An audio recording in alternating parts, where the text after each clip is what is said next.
आज का ये एपिसोड शुरू करने से पहले एक छोटी सी बात। क्या आप भी अपना पॉडकास्ट बनाने की सोच रहे हैं? तो एंकर ट्राई कीजिए। ये पॉडकास्ट बनाने का सबसे आसान तरीका है। नंबर एक, ये फ्री है। नंबर दो, इसमें कई सारे ऐसे टूल्स हैं जो आपको अपने फोन और कंप्यूटर पर रिकॉर्ड और एडिट करने की फैसिलिटी देते हैं। नंबर तीन, आप अपने पॉडकास्ट को डिस्ट्रीब्यूट भी कर सकते हैं, जिससे इसे स्पॉटिफाई और दूसरे प्लेटफॉर्म पर सुना जा सके। तो डाउनलोड कीजिए फ्री एंकर ऐप या विजिट कीजिए anchor.fm पर अपना पॉडकास्ट स्टार्ट करने के लिए। ये तो थी एक छोटी सी जानकारी, और अब शुरू करते हैं एपिसोड का सिलसिला। तो आज के एपिसोड में लीजिए सुनिए रविंद्रनाथ टैगोर के लिखे उपन्यास गोरा के 21वें भाग को मेरी यानी समीर गोस्वामी की आवाज में।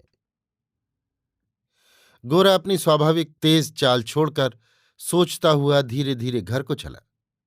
घर जाने के सीधे रास्ते को छोड़कर बहुत फेर के साथ गंगा तट की राह पकड़ ली। उस समय कलकत्ता की गंगा और गंगा का किनारा वणिक सभ्यता की लाभ लोलुप कुरूपता से जल थल पर आक्रांत नहीं हुआ था। किनारे पर रेल की पटरी और पानी पर पुल की बेड़ियां नहीं पड़ी थी। उन दिनों जाड़ों की संध्या में शहर के निश्वासों की कालिख आकाश पर इतनी घनी नहीं छा जाती थी। सुदूर हिमालय की निर्जन चोटियों से नदी तब कलकत्ता की धूल लिपटी व्यस्तता के बीच शांति की वार्ता लिए हुए ही आती थी। प्रकृति को कभी गोरा के मन को आकृष्ट करने का मौका नहीं मिला था। उसका मन उसके अपने काम काज के वेग से ही बराबर तरंगित रहता था। जो जल थल आकाश मुक्त भाव से उसके कामकाज का क्षेत्र बने हुए थे, उन्हें मानो उसने लक्ष्य ही नहीं किया था। लेकिन आज नदी के ऊपर का वही आकाश नक्षत्रों से अभिषिक्त अपने अंधकार के द्वारा गोरा के हृदय को बार बार निशब्द भाव से छूने लगा। नदी निस्तरंग थी। कलकत्ता के घाटों पर कुछ नौकाओं में रोशनी जल रही थी और कुछ पर दीपहीन सन्नाटा था। दूसरी ओर के पेड़ों के झुरमुटों पर घनी कालिमा छाई थी। उनके ऊपर बृहस्पति अंधकार के अंतर्यामी सा अपनी तिमिर भेदिया पलक दृष्टि लिए चमक रहा था। आज मानो इस विशाल निस्तब्ध प्रकृति ने गोरा के तन मन को अभिभूत कर दिया। आकाश का विराट अंधकार मानो गोरा के हृदय की गति पर ताल देने लगा। प्रकृति इतने दिनों से धीरज धरे स्थिर बैठी थी। आज गोरा के अंतःकरण का कोई द्वार खुला पाकर उसने पल भर में इस असावधान दुर्ग को विजित कर लिया। अब तक अपनी विद्या बुद्धि चिंता और कर्म के बीच गोरा बिल्कुल स्वतंत्र था। आज सहसा क्या हुआ? आज न जाने कहाँ उसने प्रकृति को स्वीकार किया और उसके स्वीकार करते ही इस गहरे काले जल, इस निविड़ काले तट, इस उदार काले आकाश ने उसे वरण कर लिया। आज न जाने कैसे गोरा प्रकृति को पकड़ाई दे गया। रास्ते के किनारे पर व्यापारिक दफ्तर के बगीचे की किसी विलायती लता से किसी अपरिचित फूल की मृदु कोमल गंध गोरा के व्याकुल हृदय को सहलाने लगी।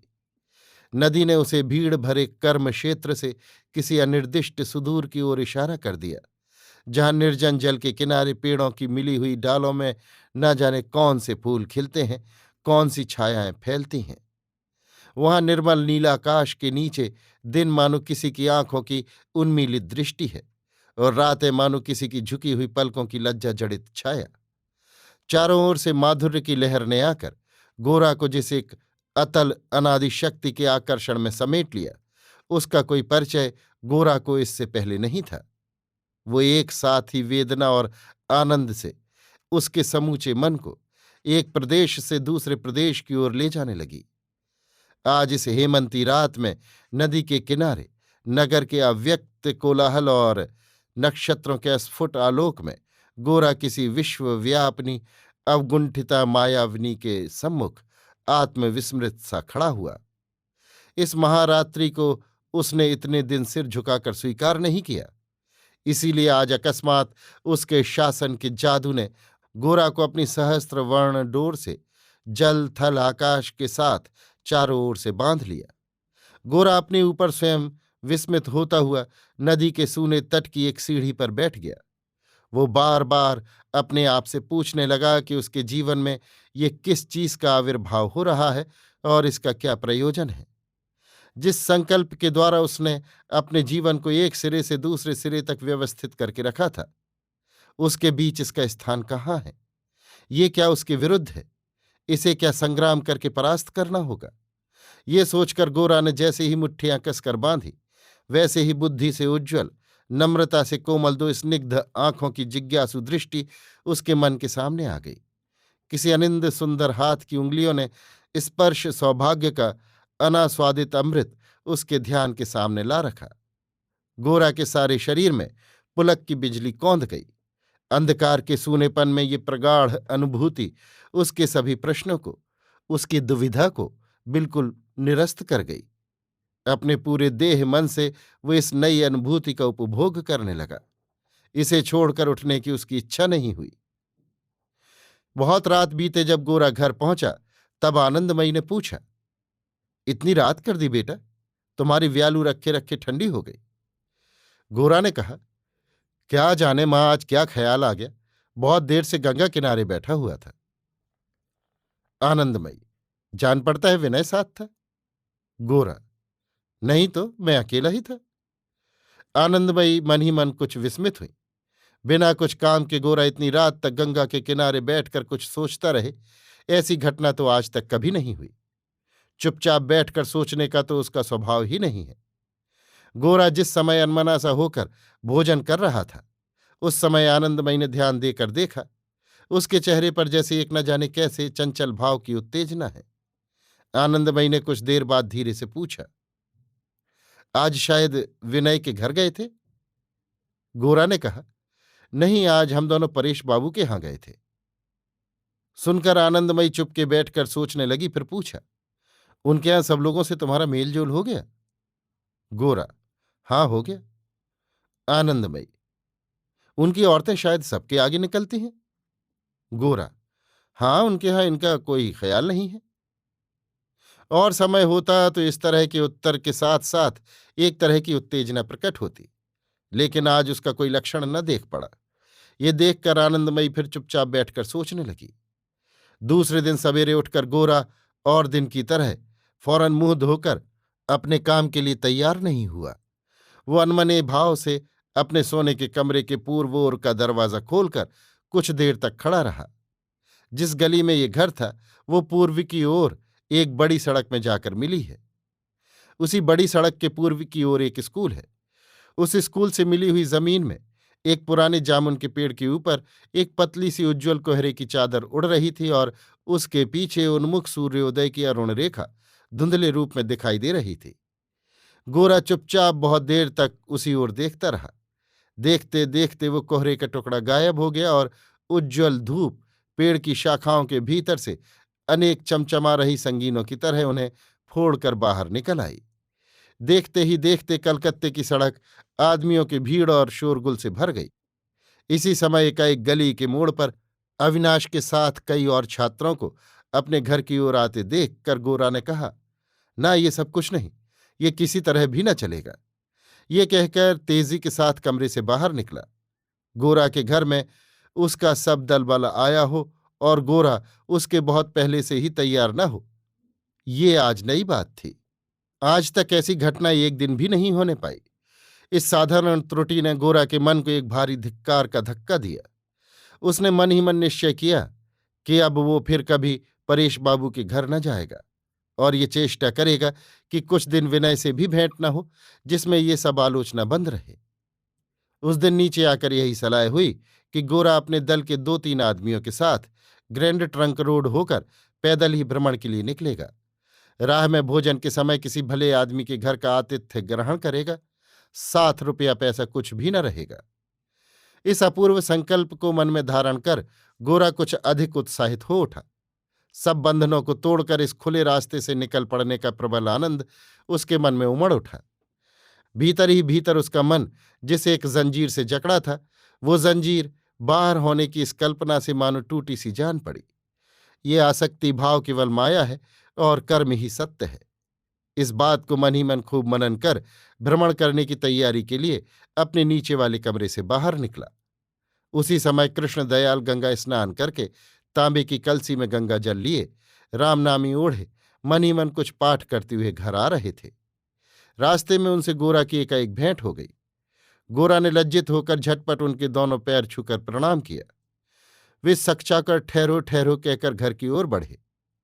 पूजा पर बैठने के पहले उन्हें छू लेने से उनका गंगा स्नान का फल मिट्टी हो गया। कृष्णदयाल मेरा स्पर्श बचाए रहते हैं, ये गोरा न जानता था। वो समझता था कि छूतपंथी होने के कारण सब प्रकार सबका संबंध बचाकर चलना ही दिन दिन उनकी सावधानी का एकमात्र लक्ष्य है। आनंदमयी को तो वो मिलेच्छ कहकर उससे दूर ही रहा करते थे। महिम कामकाजी आदमी था, उसको फुर्सत कहाँ जो उनसे भेंट करे।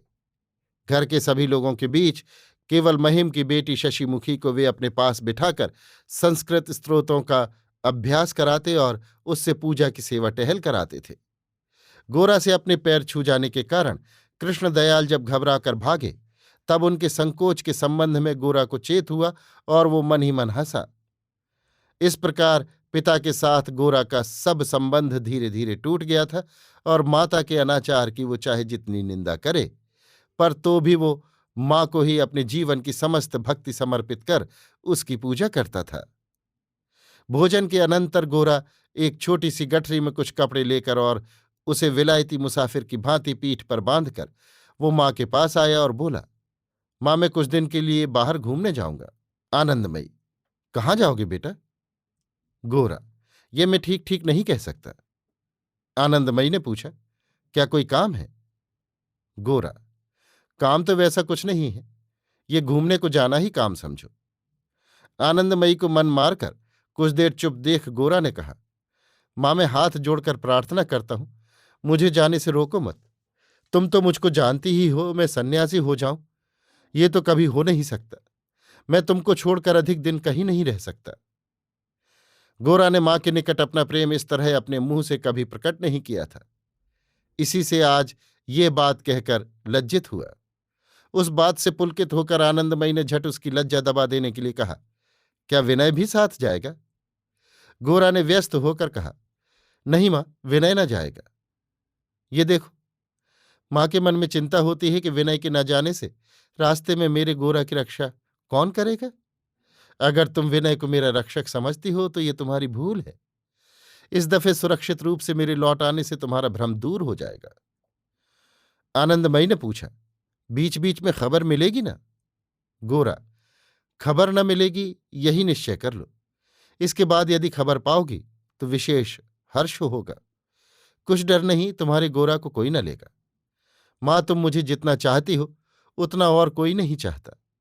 मैं तुम्हारी दृष्टि में जैसा बहुमूल्य जचता हूं वैसा और की दृष्टि में नहीं। तब इस गठरी पर यदि किसी को लोभ होगा तो ये उसे देकर चला आऊंगा। इसकी रक्षा के पीछे प्राण थोड़े ही दूंगा। गोरा ने आनंदमयी के पैर छूकर प्रणाम किया। उसने उसके मस्तक पर हाथ रखकर आशीर्वाद दिया। उसकी यात्रा में किसी तरह की बाधा न दी। अपने कष्ट होने की बात सोचकर या किसी तरह के अनिष्ट की आशंका करके आनंदमयी कभी किसी को न रोकती थी। वो अपने जीवन में अनेक बाधाओं और विपत्तियों के बीच होकर आई है। बाहरी संसार उनके लिए अज्ञात नहीं है। उसके मन में भय न था। गोरा किसी विपत्ति में पड़ेगा ये आशंका भी न थी। किंतु गोरा के मन में जो एक प्रकार का नया विप्लव हो पड़ा है, इस बात का सोच कुछ दिन से उसके मन में जरूर है। आज सहसा गोरा बिना कारण भ्रमण करने चला है, ये सुनकर उसका सोच और भी बढ़ गया। गोरा ने पीठ पर पोटली बांधकर ज्यों ही सड़क पर पैर रखा त्यों ही हाथ में गुलाब के फूल लिए विनय उसके सामने आ खड़ा हुआ। गोरा ने कहा, विनय तुम्हारे दर्शन से यात्रा शुभ होगी या अशुभ? इस दफे इसकी परीक्षा होगी। विनय, कहीं जाते हो क्या? गोरा, हां। विनय, कहाँ? गोरा, देखो। प्रतिध्वनि ने उत्तर दिया, कहाँ? विनय, तुम मां के पास जाओ, उसके मुंह से सब सुन लेना। मैं जाता हूं। ये कहकर गोरा तेजी से चल पड़ा। विनय ने भीतर जाकर आनंदमयी को प्रणाम कर उनके पैरों पर गुलाब के फूल रख दिए। आनंदमयी ने फूल उठाकर पूछा, ये तुमने कहाँ पाए? विनय ने उसका ठीक उत्तर न देकर कहा, उत्तम वस्तु मिलते ही जी चाहता है कि पहले इसके द्वारा मां की पूजा करूं। इसके बाद विनय ने आनंदमयी की चौकी पर बैठकर कहा, मां, आज क्या तुम्हारा चित्त ठिकाने नहीं है?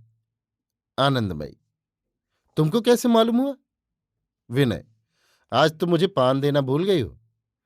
आनंदमयी ने लज्जित हो पान लाकर विनय को दिया। इसके बाद दोपहर में दोनों में वार्तालाप हुआ। गोरा के इस प्रकार निरुद्देश्य होकर घूमने का अभिप्राय क्या है, इस संबंध में विनय को कोई पक्की खबर न दे सका। आनंदमयी ने इधर उधर की बातें करते करते पूछा, क्या तुम कल गोरा को लेकर परेश बाबू के घर गए थे? विनय ने कल की सारी घटना विस्तारपूर्वक कह सुनाई। अब आनंदमयी ने प्रत्येक बात बड़े ध्यान से सुनी। सोते समय विनय ने कहा, मां, पूजा तो विधिवत हुई, अब तुम्हारे चरणों की प्रसादी का फूल सिर पर धारण करने को मिल सकेगा? आनंदमयी ने हंसकर गुलाब के फूल विनय के हाथ में दिए और मन में सोचा कि ये दोनों फूल जो केवल खूबसूरती ही के कारण आदर पाते हों सो नहीं, जरूर इसके भीतर और कोई गंभीर तत्व छिपा है। दिन के पिछले पहर विनय के चले जाने पर वो न जाने कहाँ कहाँ की बातें सोचने लगी। भगवान को पुकार कर बराबर प्रार्थना करने लगी कि गोरा को किसी तरह का कष्ट न हो और विनय से उसके अलग होने का कोई कारण संघटित न हो। अभी आप सुन रहे थे रविन्द्रनाथ टैगोर के लिखे उपन्यास गोरा के 21वें भाग को मेरी यानी समीर गोस्वामी की आवाज में।